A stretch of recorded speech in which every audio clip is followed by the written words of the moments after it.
So, good afternoon, dear friends. First of all, I would like to thank you for coming for this webinar. I am Jadranko Miklec, and I would like to greet you on behalf of the Embassy of India and the Office of Ministry of Ayush in the Embassy of India in Croatia, in Zagreb, and ICCR. So today's topic is yoga and humanity, and what is the relation of the teaching of yoga regarding the human nature. So I would like to start from the somehow discussing about the nature of life itself, from where we can find what is the nature of the life.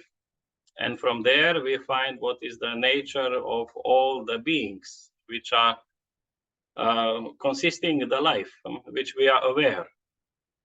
So the life which we are aware and all our surrounding, we see many differences, different species, different kind of nature in relation to the human beings and also other beings, and the animals and the trees, the plants, the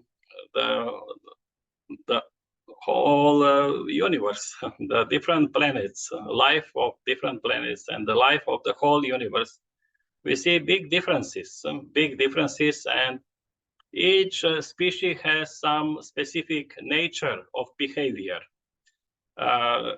which we are aware.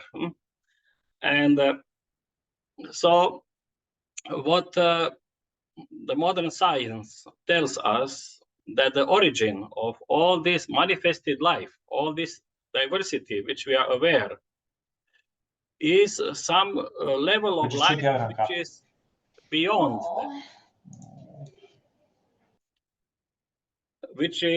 beyond all those diversities, which is beyond the obvious matter, and even beyond the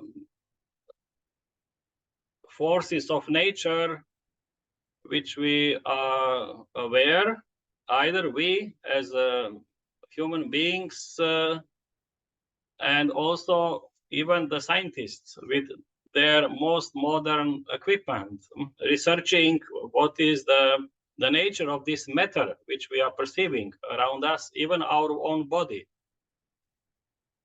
and what is the nature even of the atom.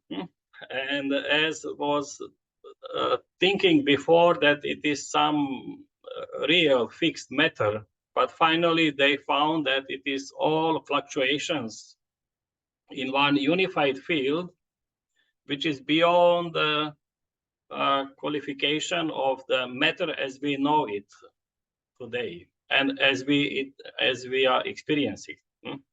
So there is a, we can say, gross level of life, gross level of the reality of life, and more subtle level of reality of life, which gives us a different picture, and then the most refined level of the reality of life, which gives us totally different picture and totally different knowledge. And then also there is the reality of life in its own source. So we can say, from all observing the life in all these different levels, we can get different conclusions. And this doesn't mean that one level of observation is wrong and the other is only right. Each level of observation is right on its own, in its own value.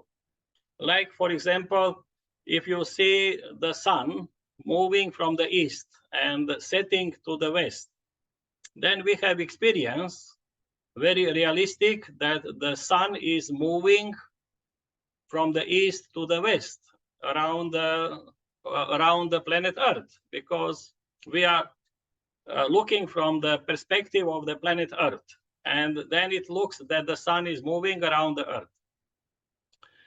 But if we would be on the sun and look from that perspective, we will find that the Earth is moving around the sun. and the sun is not moving in that sense in relation to the earth. But the sun is also moving in relation to some other bigger part of which it is the part as the galaxy. So from this observation of the level of the senses, which we are using in everyday life, we have certain knowledge on which we relate, and we base our life on that basis of that knowledge. That in the morning, the sun is on the east, and in the evening, sun is on the west. And there is a different influence of the sun on our life in the morning and in the evening. And in relation to that, we regulate our life. And when the sun is 12 o'clock in the noon on the top of the sky in relation to the earth, then we feel the strongest influence of the sun on our life and supporting all the values which are the quality of the fire, especially in our digestion. So we regulate our life to have a main meal around noon or between 10 to 2 when there is the pitta more strongly in Ayurveda. So then we cannot say that this is illusion, and because it is affecting our life, and the whole even Vedic science, the part of Ayurveda, is relating to that fact about the knowledge of the movement of the planets, how they influence on the planet Earth and everything, and also the Jyotish. So, but then there is other level of perception, which can give us another level of knowledge and understanding. If, as modern science developed instruments by which they can observe the total, much bigger picture of the life, then they can find out that in reality, the truth is that the sun don't move, but the earth is moving around the sun. So this is the level, this is not on the level of direct perception regarding us, but then this is some information. This is some information which is scientifically verified, and we can take it as granted, so that that the reality is that the earth is moving around the sun. So then this is on the level of the mind. This was on the level of the senses. And on the level of the mind, total different knowledge. Then on the level of much deeper levels of the life, the picture looks even more strange. That we find that all matter is just the fluctuations of that consciousness in its self-referral condition, which was described in the ancient Vedic science. So the ancient Vedic science and the scientists, Vedic scientist is the rishi or the person who is able to observe the consciousness itself without any relation to anything else, excepting itself. And in that state of pure consciousness, they discovered the mechanics of creation. And they discovered how from that level, all different manifestations, all different levels, which we are observing now, are manifested. And they have their own life and their own evolution and their own laws, according which they are functioning. So we can say that intelligence of nature, intelligence of that unified field or that basic field of life, that intelligence is expressing itself as different laws of nature, which guide all those levels which are manifested. So I started from this point to just that we think about life which we are perceiving. What is our knowledge about life? And from this, all observations and everything, we can, especially in the Vedic science, we can find that source of life is called the state of pure consciousness or samadhi, or the state which is beyond any difference, which is the totally unified state, and they call this state avyakta in the ancient Vedic science, especially in the part of the knowledge of Sankhya and yoga, Sankhya yoga. They call this avyakta or unmanifest. Unmanifest because there is nothing except only that consciousness itself. There is no manifestations created, no diversity. And then from that state, because that level is conscious, then that inner intelligence, that pure intelligence of that state of pure consciousness, giving ability of that pure consciousness to be conscious of itself, starts to be more intelligent and starts to create the notion of the three in one, as that pure consciousness becomes the observer, pure observer, the process of observing and the object of observation. And then these three in one, which are expressed on the level of the Veda as Rishi Devata Chandas, is getting description in the Sankhya as Prakriti, as three values of Sattva, Rajas, Tamas, when they start to create all further aspects of the creation. So that intelligence, that cosmic intelligence, which becomes awakened, starts its own process of manifestation, and it's creating all the differences.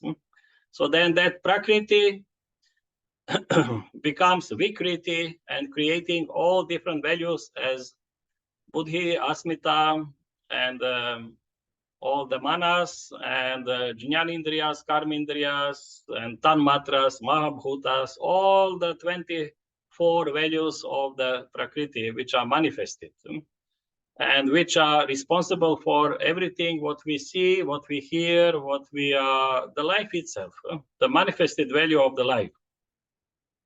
So I will just show you one short presentation about this lecture that we can proceed further.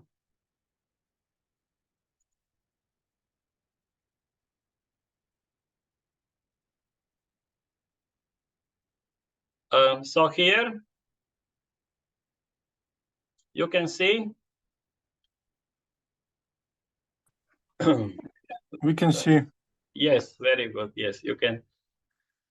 So as I said, the life, its origin and its manifestations. Just a second.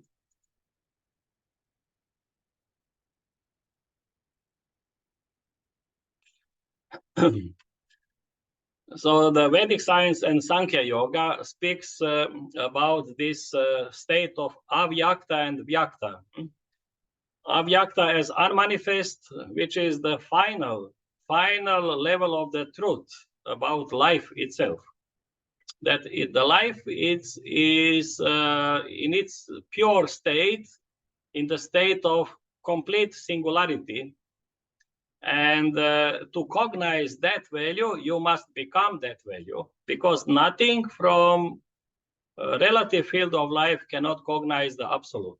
So you need to become the absolute to be able to cognize the absolute. You must go beyond or transcend or go beyond the finest level of experience, and then come to that state of being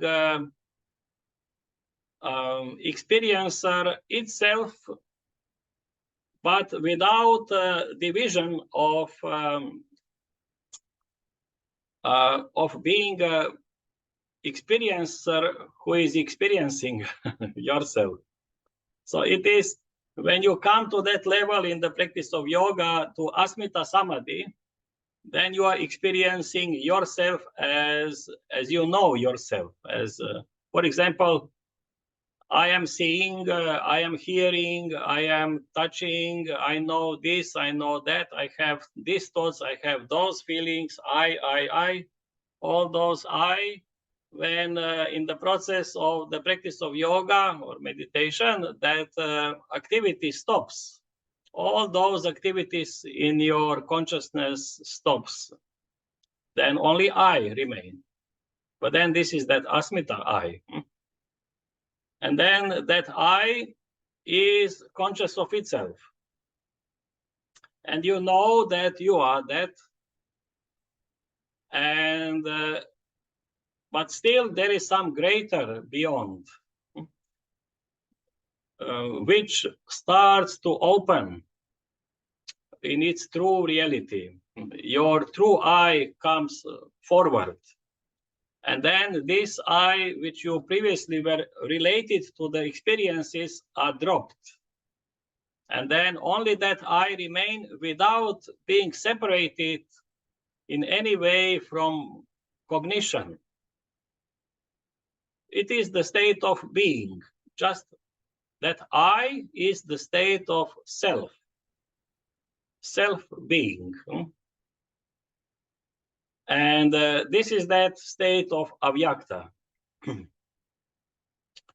So, and this is that state of Sachit Ananda, what rishis describe in the Upanishads, that this is the reality of life. That is real.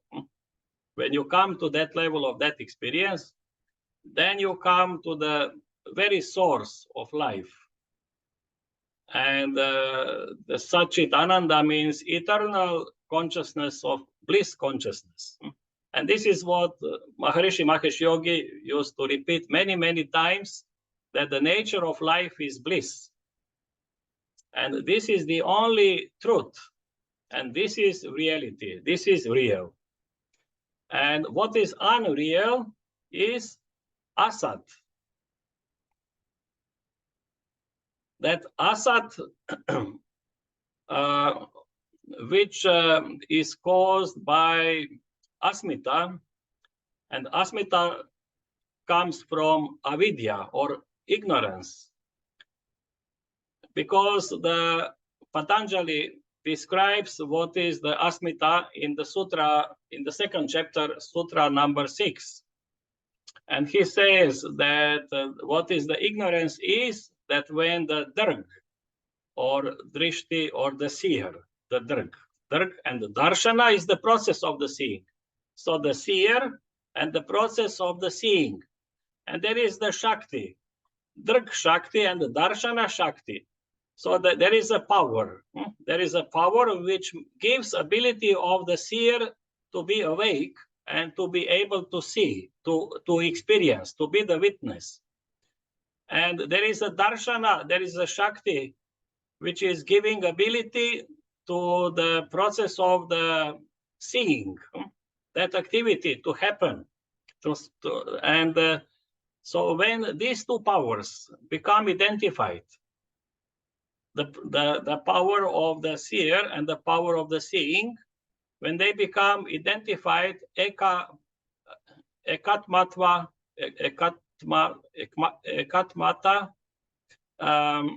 eka means one, as becoming one, then this is called asmita, then the asmita appears. Then it comes I see.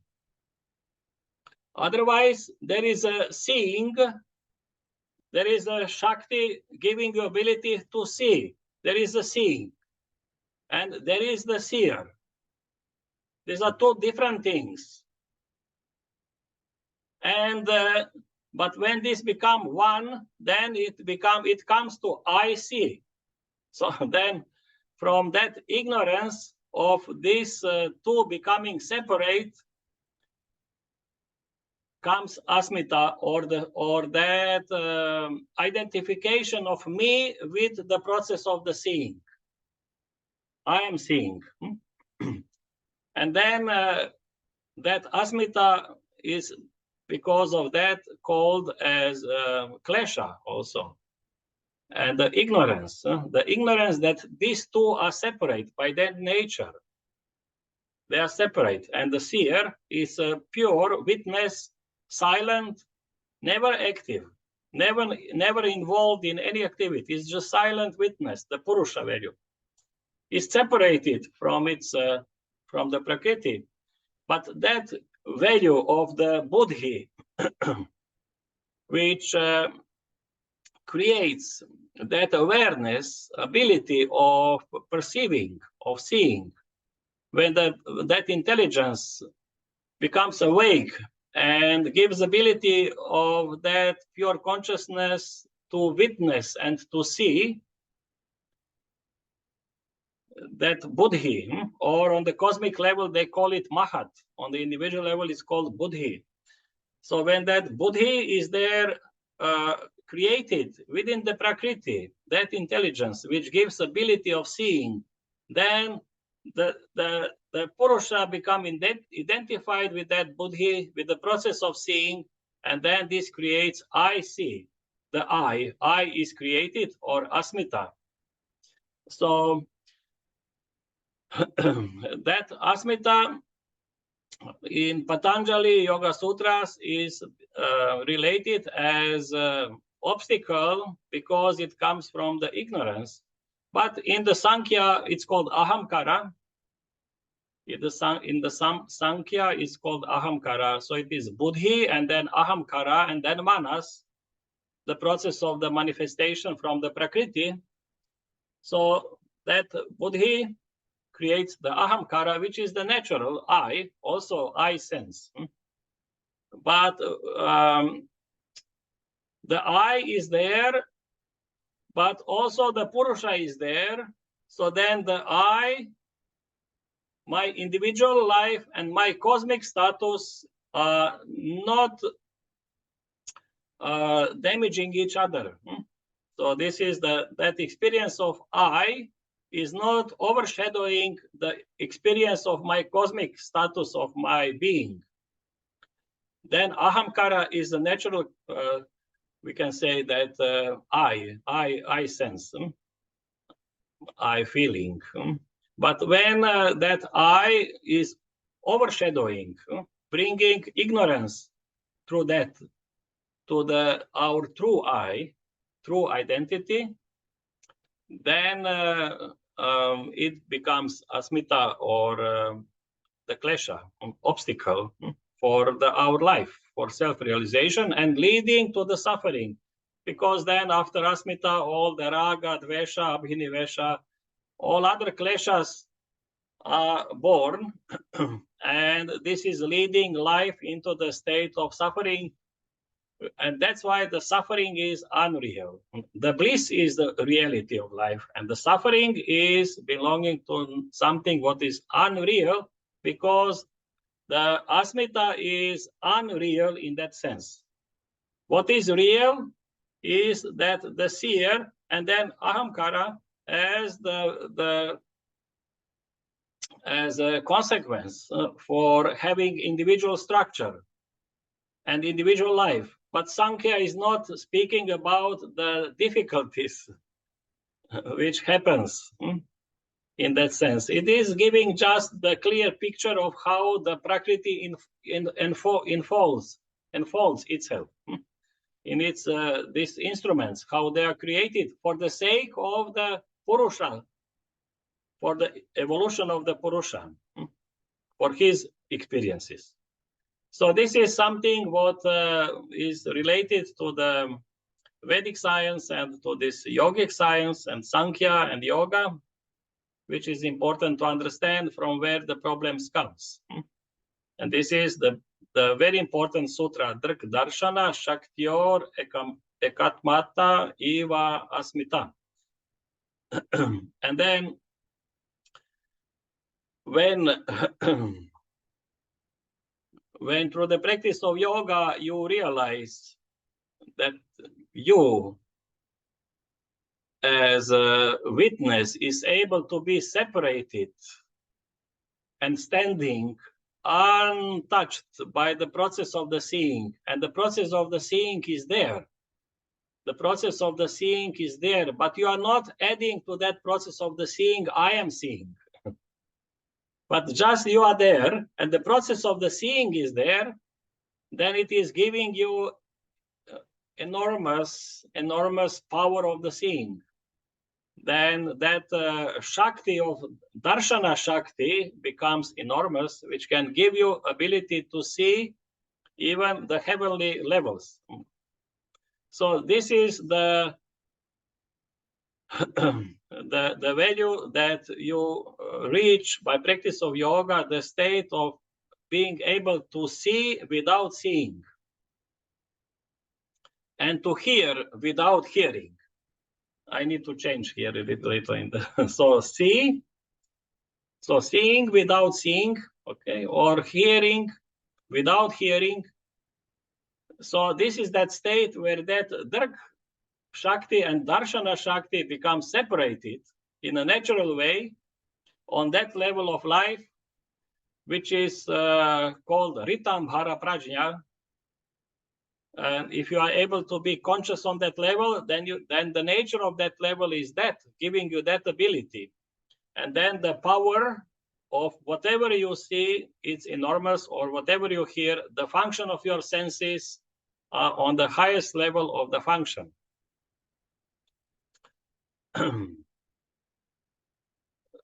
And then you are able to realize the reality, what you are seeing. You are coming out from that what is unreal, because unreal comes from this identification of the seer with the process of seeing. I see. So when in your everyday experiences, if you reach that state that it's not I see, it's just seeing, or I hear, it's just hearing. Everything is as it is. And without coloring this with even anything from your own mind, no vikalpas, but even not coloring with you, with I, then it is as it is. Then you are able to experience things in life as they are. And this is wonderful. When you get rid of I, of yourself, in a wrong sense, yourself in a wrong sense. So, and this is what Upanishads also say, asato ma sat gamaya, lead me from the asat to the sat, from the unreal to the real, or lead me from the suffering to the happiness, to the bliss. So this is that process of the self-realization, of realizing the difference from Drk and Darshana Shakti, from the power of the seer, different from the power of the seeing, not being identified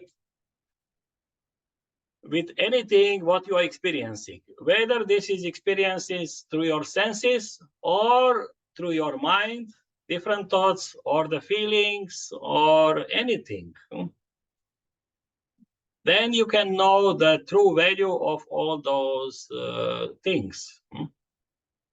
Then you can know the true status of the Prakriti when you become separated from the Prakriti. And being able to observe, but without observing, the function of the Prakriti, then you can know Prakriti in its full value. So now we come to that main topic. This is like introduction to the main topic of this webinar, is the yoga and human nature. I started with that introduction just to little explain the nature of life we are experiencing. And also we experience our own life and life around us. So then sometimes we can think what is right in life and which way we should behave, what we should do in the life, what is our duty, what is our duty in the life, which way to go. And this concept of dharma, sometimes they call it as a duty. and comes into the that perspective from the Vedic science also. And also that dharma is related with the teaching of the Buddha. And dharma means from the Sanskrit word, which the main meaning is to support. Dharma is something which supports. And in relation to the life, it means it supports the life. And then in relation to the total field of life, we can say that source of life, which is that unified field of all the laws of nature, that source of life, or that state of pure consciousness, it has its own dharma. It has its own intelligence, cosmic intelligence, which is giving the purpose of the manifestation of life. So everything manifested, everything created has a purpose. In its basis.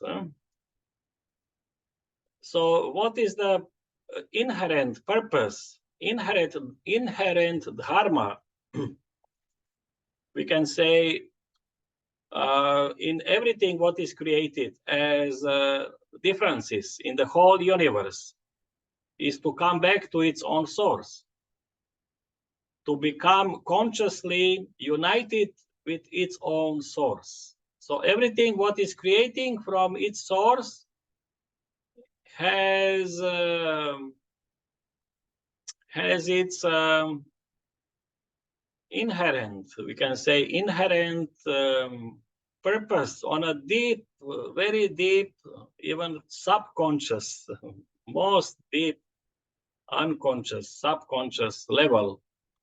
Their urge, their tendency is there to come back to its source in a conscious way. So like this, we have urge to know ourselves. What is our true nature? We are now experiencing ourselves as separate individuals. But whether this is the whole truth about life, we for sure are not happy with that answer, what we are finding in this outer world regarding us and all the descriptions, which is speaking about the human life and through the whole history of behavior of the human beings and everything. And even, you know, the story of the kingdoms and the kings and the ancient civilizations and all the achievements in this outer field of the life is not sufficient to stop that thirst for searching who we are and what is our purpose in life, unless we come back to that source in a conscious way. And this is self-realization. So that's why there is that urge to come back to that state. And this is that dharma of everything in the universe, not only us as human beings, but all the species, all differences, or everything what is created has, even the atom, each atom has its own inner urge, tendency, even on the unconscious level, to become one with the source in a conscious way. I remember one interesting movie I was watching about some Russian scientist who first discovered the principle of rocket. And in that time, he was a very good friend with one priest, Catholic priest, the Orthodox priest, Christian priest. So then they had a discussion. And then he was asking the priest, what is the purpose of the creation of everything what is created? And he answered, the purpose is that each atom which is created finds his conscious connection with its source, with the God, in that sense. To come back in the conscious connection with the God. Each atom, not what to say about the species or beings. And it's a beautiful answer. So that's why we can say this is our basic dharma, the duty, the basic duty, or this is what is righteous. Also, dharma can be, we can speak about dharma as a righteousness. Something what is right in life. The right is to search for your true identity. This you have a right, for sure. And also, dharma, as it's here written, it's that which supports life, the dharma, or natural law, or universal laws of nature, and unified field of all the laws of nature, absolute field of life, which in Bhagavad Gita starts with the word dharma. The Bhagavad Gita, dharma kshetre kurukshetre samaveta yuyutsavaha, like this. So it starts with the dharma kshetra. It means kshetra means the field of dharma. So the Bhagavad Gita starts announcing first the field in which there will be consideration of the function of different forces of nature on that field. And because there are opposite forces, then it's called better field. So whenever there is the opposing forces, then it becomes the better field. So the whole life is one kind of a battlefield. And there on that battlefield, what should win is the dharma, because it's the field of the dharma. And also we have some reference to that knowledge in the ancient Greek philosophy. So it is the word dharma will correspond to the word logos or word. The Aristotle was the first who systematized the usage of the word or the logo, and especially in relation to the Christian religion, they were using that word as a name for Jesus Christ. The word, and the word was with God. That the word, it means the word is something which commands, something spoken from the God directly, or we can say qualities of the absolute, the laws of the absolute, which are commanding the life in all relative levels of life. So these are the words, the laws of nature. And also in that sense, we can say that even that ancient, the religions were speaking about that, in the sense that those representatives of those religions who had the ability, who were one with the God, so they had the word of God with them.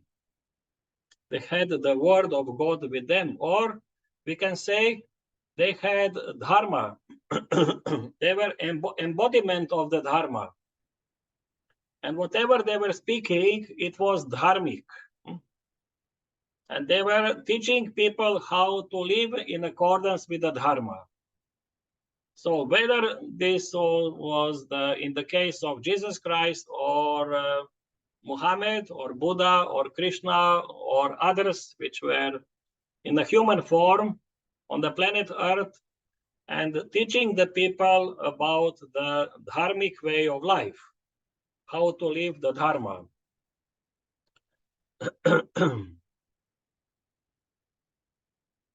And so now that kind of dharma which is, we can consider all the intelligence of nature, which guides all the life in the whole universe. It's not only guiding the human life, but guiding the life of the plants and the trees, everything manifested. So then that dharma becomes manifested and being present in each created form as swadharma, or personal dharma. It means dharma in related to the everything what is manifested. So there are many swadharmas, as many as there are manifested things in the universe. The basic value of the swadharma is that urge, what I said before, that will guide the life of everything what is manifested to come back to its source. This is inherent in there. And what is that?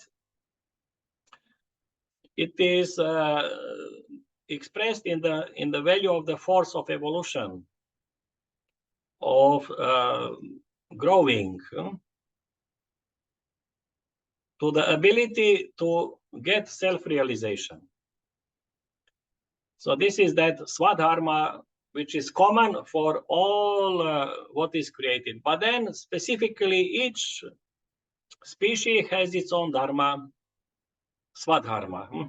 It means, and there are different. As there are differences, so there are different dharmas.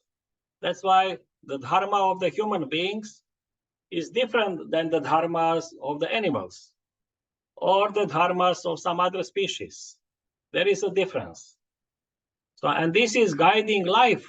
This is the guiding laws, which are at the basis of our actions, of everything what we do in our life.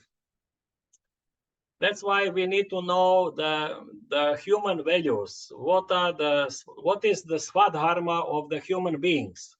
And this is related to the topic of this webinar, yoga and humanity. Yoga and humanity, what does it mean to be human? What is the characteristics of the human beings?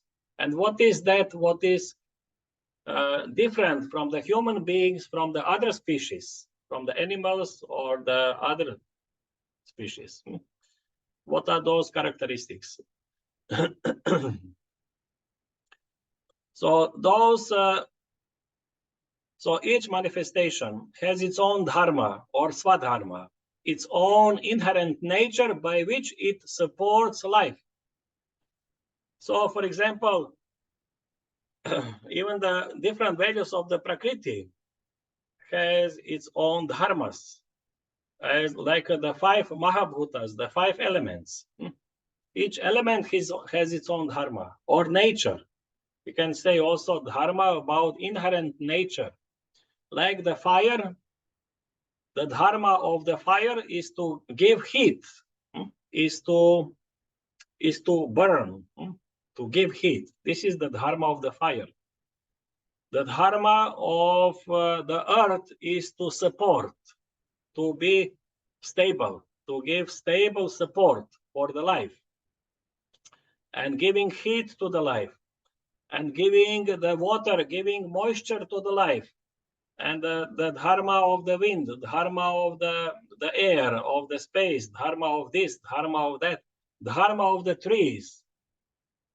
It's a beautiful dharma of the plants. They are just giving. They are a beautiful value. And dharma of the animals, like this, dharma of the minerals. So each species has its own dharma. And to live in accord with its own dharma is the most important thing in the life. Because if we lose that, then this is worse than the death. This is the teaching of the Krishna in Bhagavad Gita when he is speaking about living someone else's dharma. It's worse than becoming dead, because then you don't evolve anymore. So we need to live our own dharma. We need to be in our own dharma and to live it, our own nature. We need to know what is our true nature and live in according with that. So like this, that's why some laws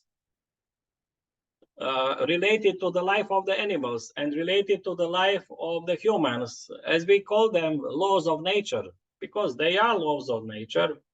But to become natural, we should not start behaving like animals according to their laws, because we have the laws related to our species as a human beings, which are different. The law of the animal is survival of the fittest. But the law of the human being is help your neighbor. Help those who are in need. Support those who are weak, that they survive also, and not killing the others and putting yourself just on the top of everything. So it's a difference. So that's why we need to understand what yoga is teaching. Yoga is not teaching us to become natural and to live in accord with the nature as the animals are living in accord with their own nature.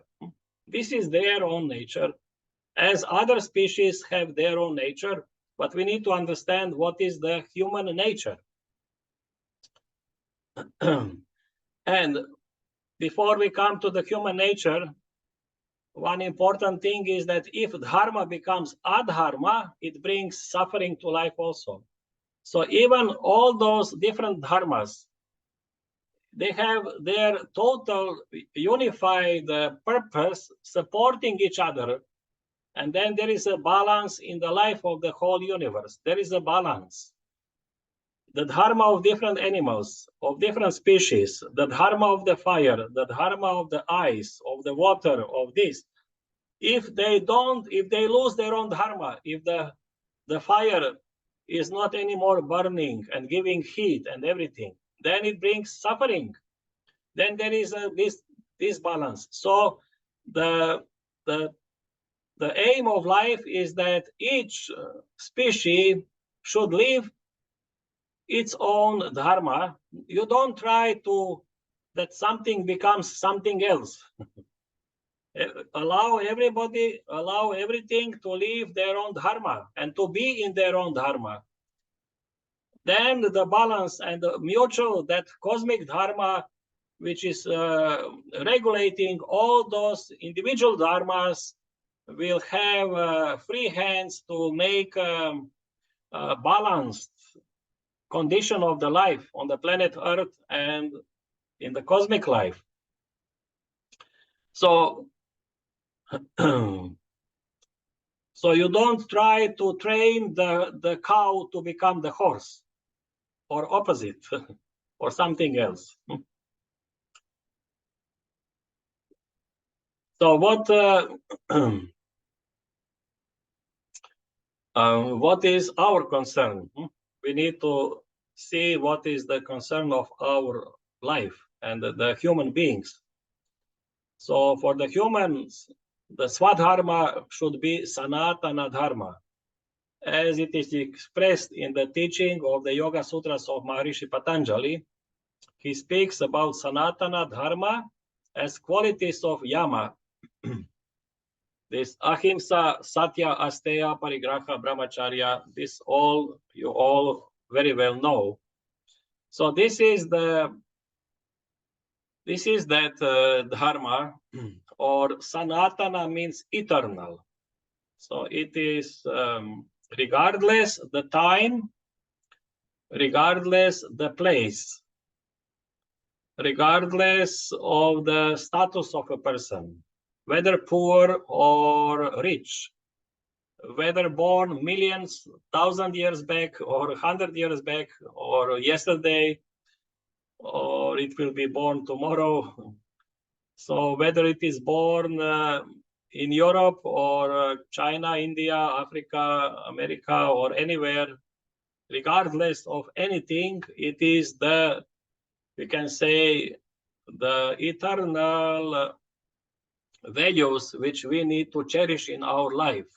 And these are these most important 5 values: ahimsa, non-violence; truthfulness, satya; asteya, non-stealing; aparigraha, not grabbing for yourself only; brahmacharya, living in the awareness of being related to the cosmic intelligence, to the God, having that, living that purity of life.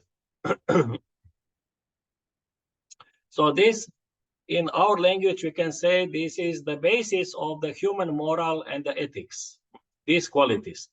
And then those qualities we can expand even to many more. Just to remind you, which you already know, those values which are very important to cherish in our life. And this is the values of humanism, truthfulness, righteousness, mindfulness. Mindfulness, in a sense, not only being mindful of our needs, but the needs of the others.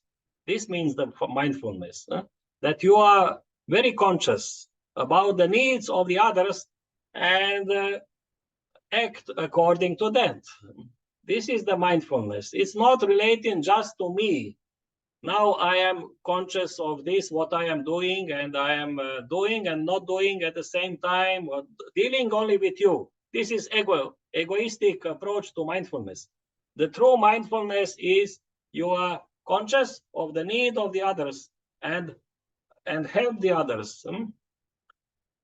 Then faith, then tolerance, then simplicity, honesty, surrender, non-violence, compassion, modesty, balance, love, forgiveness, patience, friendliness, understanding, acceptance, harmony, respectfulness, enthusiasm, innocence, adoration, altruism, protectiveness, safety, thankfulness, altruism, goodness, trusting, and giving nature. So these are just some of those more expanded qualities which we should cherish in our life. And this is what Patanjali says. We need to make Mahavratam, or the great vow. It is Sankalpa, decision. It means great. This is the greatest what we can do in our life, is to decide to cherish those positive values in our life. And all this can be summarized in few words, like be good, feel good, think good, speak good, and do good. And one yogi, Maharishi Swami Demurti, said one nice thing about, like, good has 4 words, 4 letters. Instead of words, should be the letters. So G-O-O-D, it is 4 letters, and God has only 3 letters. So this is something which is important. If you do this, then automatically you are living in the light of God. And how to do that? It is again the teaching of Patanjali, the 2nd chapter, Sutra number 33. Vitarka badhane pratipaksha bhavanam. It means something what is opposite to those qualities which I was speaking before, all those beautiful qualities, something which comes to your mind and it is opposite and preventing you to live those qualities. You should come back to those qualities. You think opposite of them. So if something in your mind appears which is opposite to those qualities, then remember those qualities at the same time. Come back to them. Think opposite than what appears, that negativity in your mind, think opposite to that negativity, and this is that positivity. You shift back to, again to that what is real. And this is what I was speaking at the beginning, what is real and what is unreal. These negativities are unreal, and if you surrender to them, they will lead you to the unreal illusions and frustrations and suffering in the life and illness. And then that's why it is our conscious decision. We need to make our use our will to live reality, to come back to what is real, and those positive values are real. So like this, when you do that practice of coming back to those positive values, then you are enjoying more and more reality of life, and when you are living more what is real, you become more and more happy, more healthy. It's very simple. Nothing much to do or long sitting in meditations or practices. It is the thing of a second. When you are conscious of some negativity in your mind, change to that positive, to the opposite of that negativity, to the positive value. And then when that positive thought comes in your mind, replace that negative. Then you are enjoying the strength and the energy and the power of that positive thought in your mind and in your body. So this should be the practice, and day by day makes you more and more stable in that good and the goodness. That eternal goodness starts to be the characteristic of your life. Then you are living dharma, and then you are living sanatana dharma, and then you are living the swadharma, and this is the basis of the self-realization. And then relation of the dharma to karma.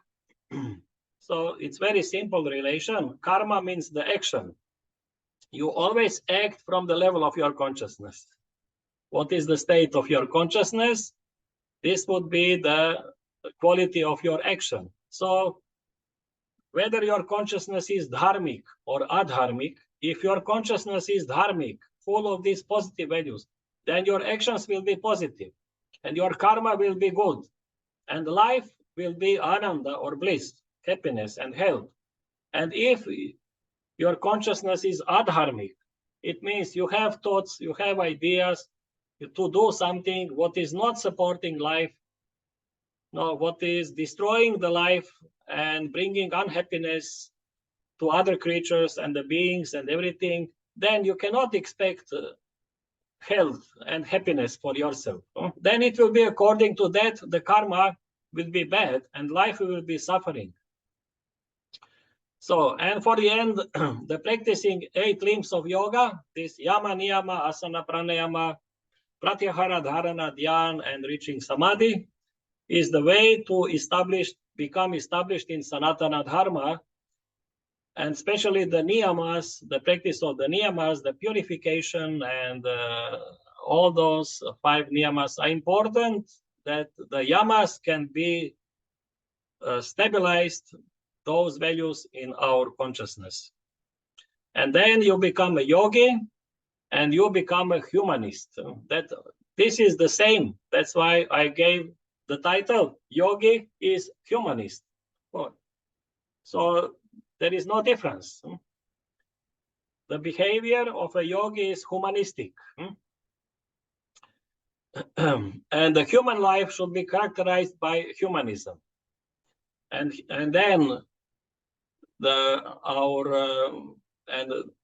this value should be a contribution of the human beings to the life on the planet Earth, to promote humanistic values, human values.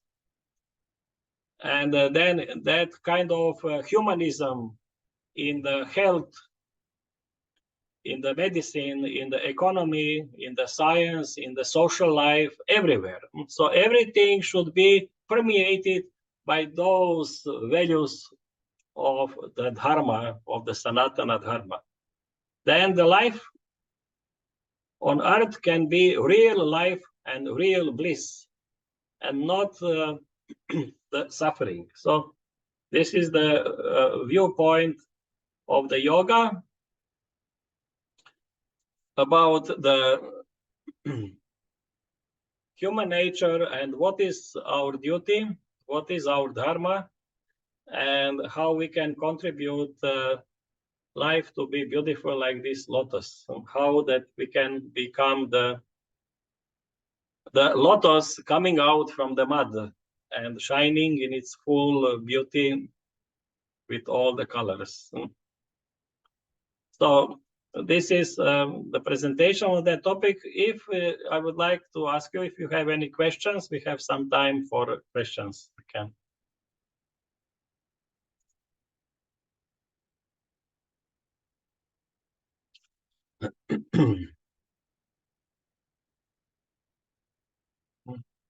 Yes, if you have any comment, maybe, or question, you can freely ask.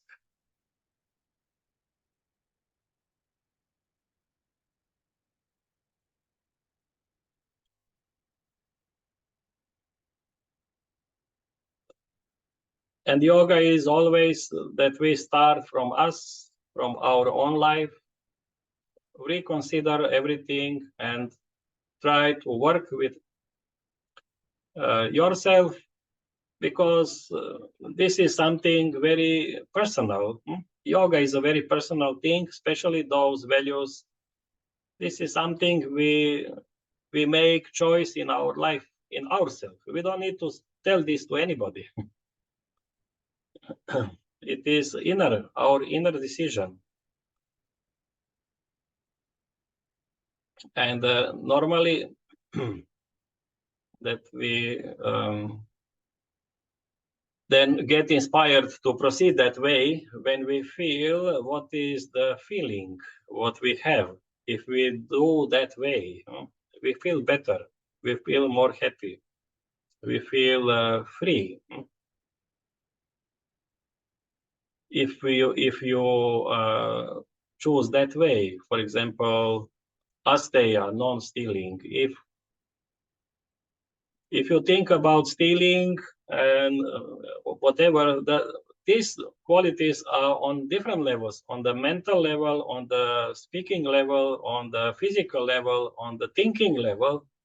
Also, the stealing can be.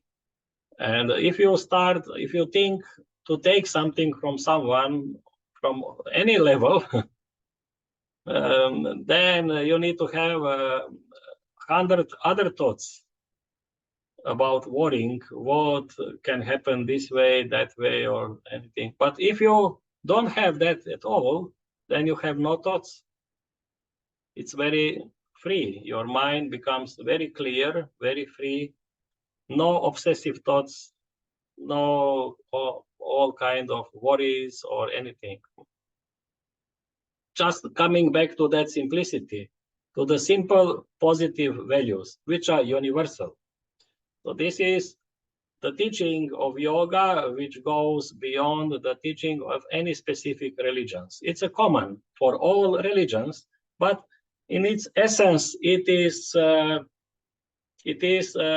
concerning you as a person, which is free. You are the free person. You don't need to be member of any organization, of any religions or anything. You as a human being on this planet Earth, it is our thing how we live, and it is our choice how we live, and that we can choose the good way, goodness. Try to support and do good, and see how it is giving you what benefit. So thank you very much. And if you have no questions, I thank you very much for participating, listening, and I wish you all the good in life, and that you enjoy the reality